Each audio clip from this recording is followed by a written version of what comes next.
Hello everybody, so today we have a Ford Mondeo, what it is actually diesel engine 2.0. We had 130 PS on it, so pretty powerful engine.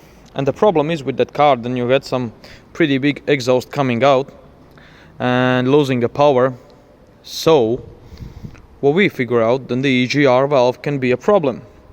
We took it off and we have a closer look inside. Then we can see the hole is not good enough, isn't it? It's pretty nasty and full with that's what's left from the exhaust. So just to mind, then this bigger one is the intake hole, and the smaller one, which one is controlled by the valve, this one, is the EGR valve, and it opens and let the some of exhaust get back into the intake.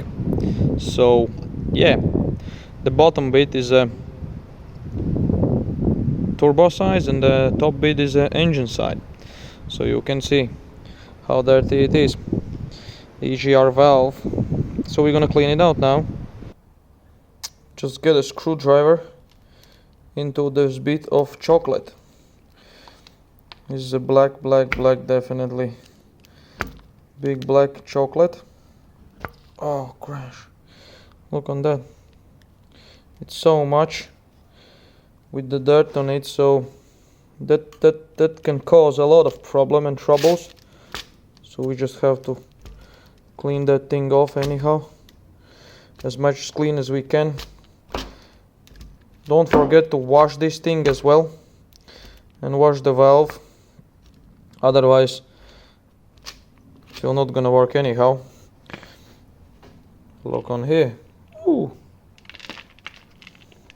So this all what's coming out from the EGR valve, and you get normally the P codes as well. It's a P401 and the 405 and the 404 as well. So those P codes is for the EGR valve, which one is blocking, and this sensor on this side gives you that fault.